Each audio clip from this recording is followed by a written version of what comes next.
안녕하세요. 김다니엘입니다. 어제 철야 기도를이기 때문에 오늘은 기도하는 것을 쉬어도 되는 것은 아닙니다. 어제 찬양을 3시간 했다고 해서 오늘은 찬양을 하지 않아도 되는 것 또한 아닙니다. 신앙은 하루 단위이라는 것을 우리가 분명히 명심해야겠습니다. 오늘 3시간을 기도하고 찬양하며 말씀을 읽고 묵상을 해서도 내일 또 그렇게 해야 합니다. 그렇게 하지 않으면 내 영이 성장하지 않습니다. 그리고 성령님께서 무엇보다도 근심하신다는 사실을 우리가 꼭 알아야겠습니다. 그리고 악한 영의 공격과 미혹에 그리고 죄에 우리가 굴복할 수밖에 없다는 겁니다. 무엇보다도 성령님께서 그렇게 근심하시기 때문에 우리는 성령님을 근심하게 해서는 안 된다는 겁니다. 하루만 기도와 찬양의 말씀 묵상 등의 그 영적인 시간을 게을리하게 되면 내 영이 갑갑해서 죽을 것 같은 그런 심령이 되어야 합니다. 그것이 바로 정상적인 성도라고 할 수 있습니다. 천국 가는 성도들은 예수님의 신부들은 아마 거의 이렇게 신앙생활을 하시려고 저는 생각해 봅니다. 이런 분들은 말씀에 갈급한 심령이 되어서 출근하면서도 리시버로 아마 메시지를 들을 겁니다. 출근하면서 리시버로 찬양곡을 그렇게 들으면서 마음속으로 찬양을 할 겁니다.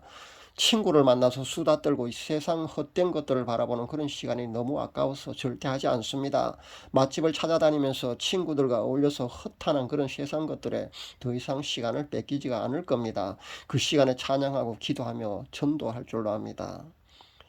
TV 드라마에 열광하고 영화에 미치고 게임에 미치고 취미생활까지 사랑하는 그분과 보내는 시간을 위해서라면 그런 것들을 기꺼이 단절할 수 있어야 합니다. 그리고 하루 종일 사랑하는 예수님께 온통 집중되어 있는 그런 삶을 살게 되면 잠을 자면서도 꿈속에서 찬양합니다. 꿈속에서도 기도합니다. 꿈속에서 또 잠자기 전에 하던 그 방언이 연결돼서 잠을 자면서도 그렇게 방언 기도하는 사람도 있습니다. 저도 수시로 그렇게 합니다. 그리고 기도 응답이 꿈으로 금방금방 보여지기도 합니다. 그런 영성 생활에 어느 단계에 접어들게 되면 성령님의 음성도 여러분이 들을 수 있을 겁니다. 그리고 예언도 할 수 있게 됩니다. 예언은 굉장히 어려운 게 아니고요. 예언의 특별한 은사를 특별한 사람만 받아서 그렇게 하는 게 아니고 성령님이 내주에 계시는 모든 성도들은 다 예언할 수 있는 그런 잠재적인 능력이 있다는 것을 여러분이 꼭 명심하시기 바랍니다. 물론 처음부터 100% 완전하게 그렇게 다 맞게 그렇게 예언하는 것은 아니지만은 더 깊이 그 영성 생활을 하게 되면 그런 깊은 단계로 들어가게 되면 90% 이상 그렇게 정확히 볼 수 있고 그렇게 여러분이 예언을 할 수 있을 겁니다. 유튜브 구독자 수가 제가 꽤 많이 늘었습니다.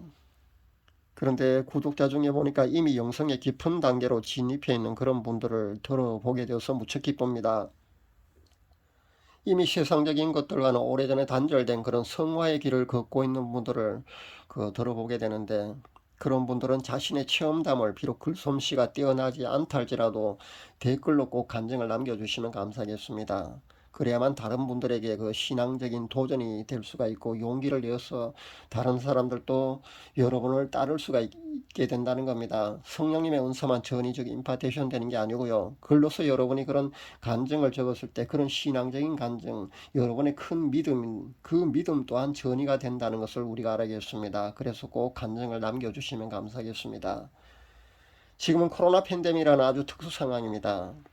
그래서 우리는 그 어느 때보다도 더 주님께 집중한 삶을 살 수 있게 된 점을 하나님께 감사할 수 있어야겠습니다. 얼마나 좋습니까? 이런 때일수록 개인적으로 주님과 더 깊은 관계 속으로 그렇게 사랑하는 주님과 우리는 교제할 수가 있게 되었으니까 얼마나 감사한 일입니까? 나와 주님과 독대하는 그런 골방에서 말입니다. 사랑하는 여러분은 그 스마트폰을 얼마나 활용하고 계시는지요? 아마 무제한 요금제로 쓰게 되면은 한 달에 아마 150기가 정도가 아마 여러분에게 주어질 겁니다. 그 150기가가 굉장히 용량이 많거든요. 한 달 내내 아마 신앙적인 것들로 그것을 잘 활용한다면은 여러분의 신앙 증진에 굉장히 유익하다는 겁니다. 그러니까 영적 메시지 듣고 찬양도 하고 방언 동영상을 틀어놓고 여러분이 방언 기도도 하고 그렇게 말씀 읽고 그렇게 잘 활용하고 있는지 제가 물어보고 싶습니다. 저도 한 달에 한 150기가 중에 거의 150기가를 다 사용합니다.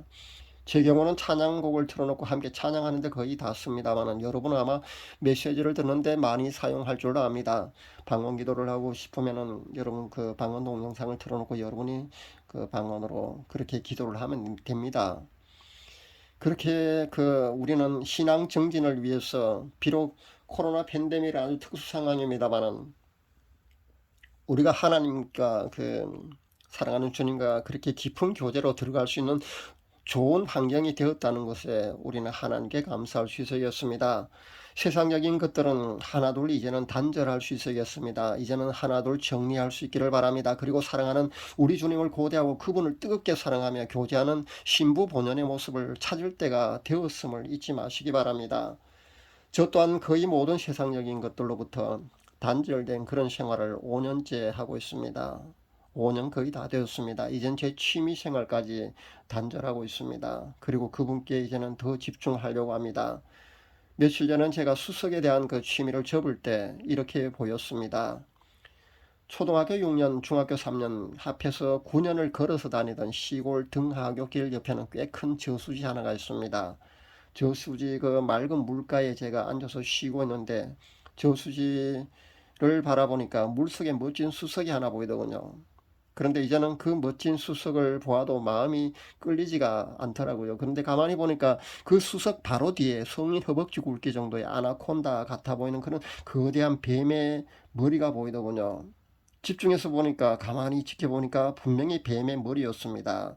그래서 제가 그 뱀을 알아채고는 그 뱀을 노려보는 순간 그 뱀은 순식간에 깊은 물속으로 도망을 가버리더군요. 우리가 흔히 대수롭지 않게 생각하는 그런 취미 생활까지도 이렇게 배후에는 악한 영이 우리를 넘어뜨리기 위해서 그렇게 작용한다는 것을 우리가 분명히 알아야겠습니다.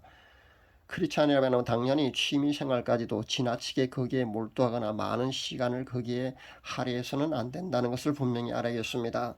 제가 취미를 예로 들었습니다만은 여기에 여러분이 그 TV 시청하는 거 말입니다. 드라마 보는 거, 영화 감상하는 거, 게임하는 거, 스포츠에 빠지는 것, 그리고 레저를 즐기는 것, 낚시, 골프 등등 이 모든 것들을 여기 한번 대입시켜 보십시오.